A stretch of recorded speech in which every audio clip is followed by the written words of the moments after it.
NASCAR's most unbelieving moment. What could be those? If these questions also hover in your mind, then you have landed in the right place. If you are a fan of NASCAR, this is a must-watch for you. We are going to discuss here a really interesting moment that has ever happened in NASCAR. But first, I'd like to ask your race friends to subscribe to my channel and turn on your notifications so you never miss out on this great sport. Enjoy watching! Many notable events have occurred throughout NASCAR's history. If you don't know anything about it, there are a few moments that everyone can identify.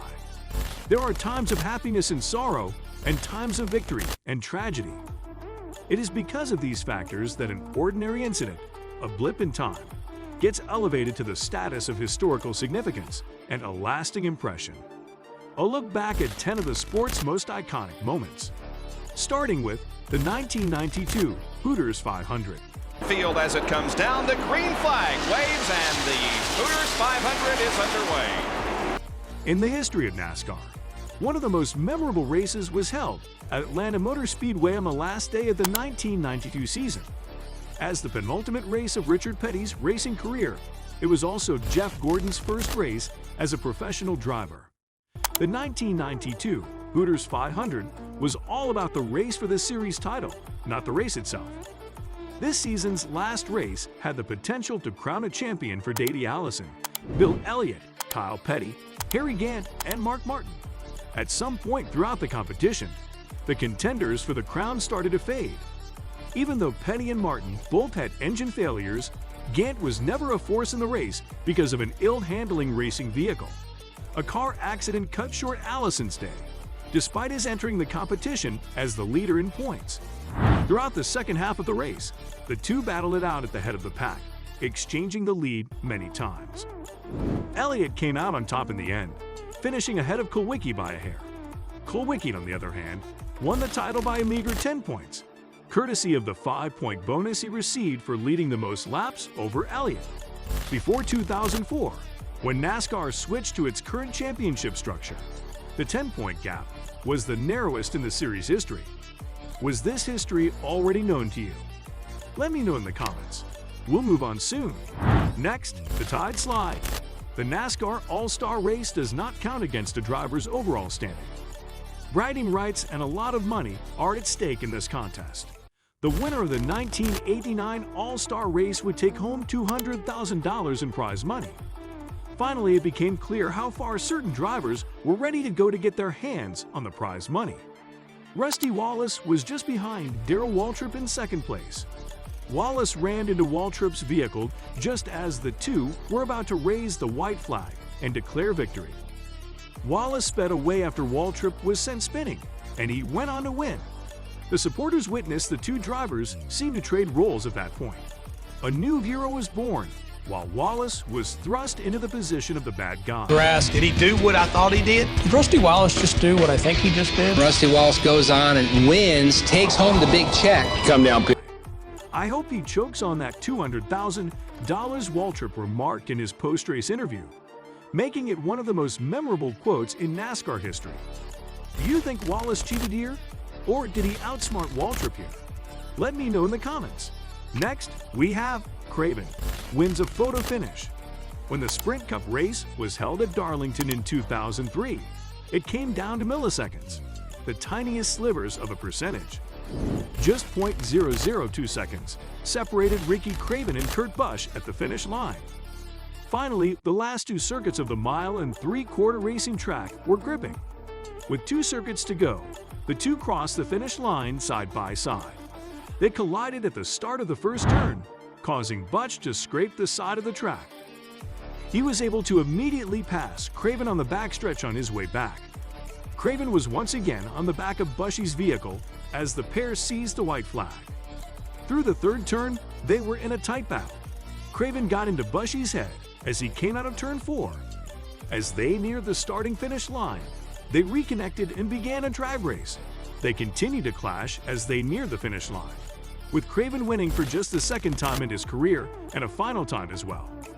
Next on the list is Lee Petty, an insane car driver.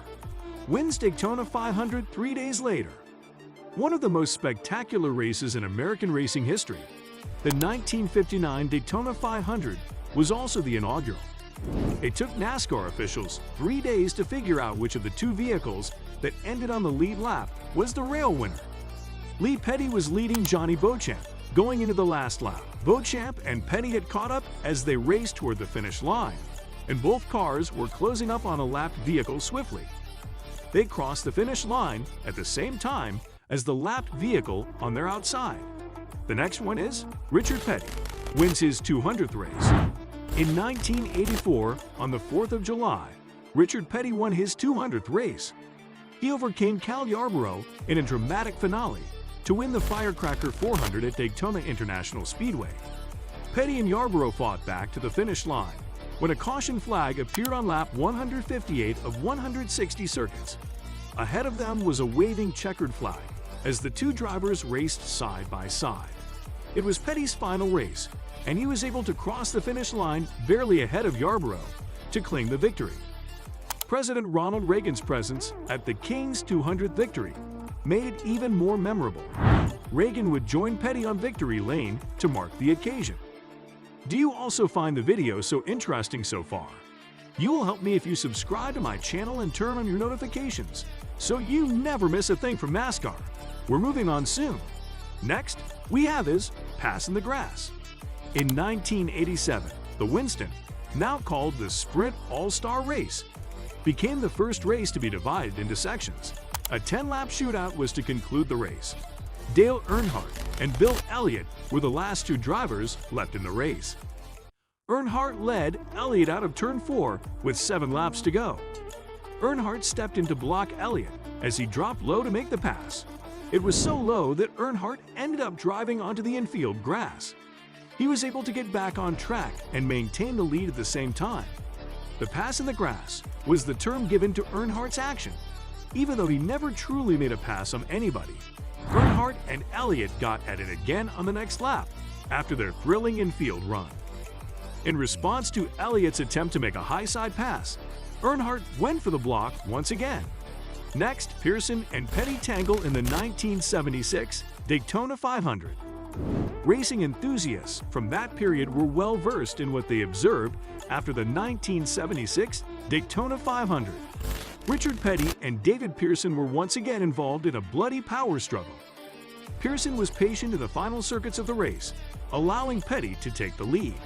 The Silver Fox pounced on the opportunity as the white flag fluttered. Pearson passed Petty in the third turn and took the lead. To enable Petty to drop back beneath Pearson, Pearson drifted up the track. Turn 4 was the next opportunity for Petty to make touch with Pearson, who had drifted high and out of control. Petty was attempting to rescue his vehicle as Pearson's number 21 slammed into the outside wall. The next one we have is NASCAR's darkest day. Inevitably, there will be some bad memories mixed in with the positive. This year's Daytona 500 was supposed to be a cause for joy. After failing to register a win in his first 462 races, Michael Waltrip finally achieved a victory, and it came in the sport's greatest event.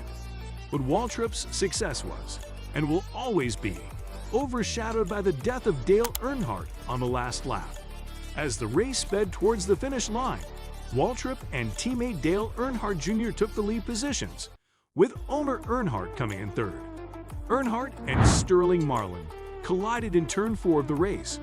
Ken Schrader plowed into Earnhardt when he lost control of his vehicle and soared up the course. The last one for this video is Earnhardt finally wins the Daytona 500.